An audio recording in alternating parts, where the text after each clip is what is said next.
I led the fight against his legalization and amnesty bill. And you know, there was one commentator that put it this way, that for Marco to suggest our record's the same, it is like suggesting the fireman and the arsonist have the same record because they're both at the scene of the fire. He was fighting to grant amnesty and not to secure the border. I was fighting to secure the border. Last night's debate got heated as Senator Cruz, you saw there, taking on Marco Rubio on the issue of immigration. And joining us to talk about the moment like that and so many others that happened last night, Alana Rocha with the Texas Tribune to debate the debate. Were you surprised to see both of them go at it? No, I wasn't. I mean, I think going into last night with the two polling, Cruz polling ahead of Rubio, but the two seen as similar. I mean, they're, what, 6 months apart in age, both freshman senators, both with, Cuban backgrounds. Right. I think there was a lot of opportunity to differentiate on the topic of the moment, which is national security and foreign policy. Right, which was a huge topic last night. Was it noticeable, though, that Cruz didn't go after Trump? Yeah, being that he's polling, ahead by double digits. I mean, he is the front runner. That's typical that they attack him. Jeb Bush did. Yeah. Had a line, you can't insult your way to the top. Yeah.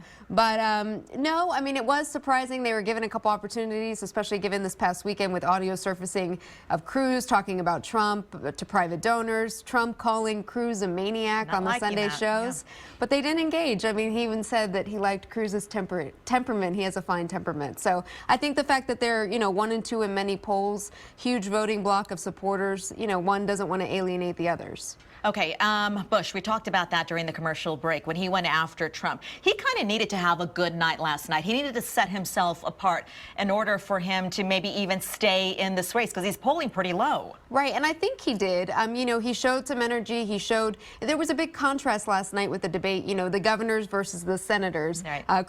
Christie spoke up at one point, when Rubio and Cruz were sparring and said, it sounds like we're on the Senate floor where they're talking high-level legislative talk that doesn't relate to the American people, whereas the governors who have executive experience could capitalize on that facet. So it was interesting. It was interesting, Alana, because this was the first time they met since the Paris attacks and the attacks that we saw in California. So obviously national security was a big topic.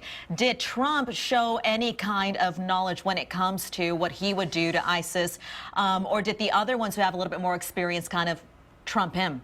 Trump him. Well, I mean, I think Trump's about, they all are to an extent, but oversimplification and, speaking very plain Jane and in layman's terms. Some offered more specifics as far as no-fly zones over Syria and things like that.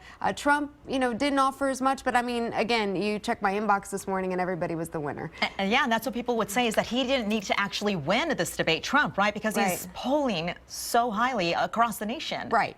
So, I mean, it's the last debate before the end of the year. They called it the Christmas dinner debate. Hopefully not for many families. But yeah, it was, we left some things to think about over the holidays. Absolutely. And we'll see you for the new year for a new round of debates, I'm sure. Yes, ma'am. Alana Rocha, thank you for joining us. Over to Natalie.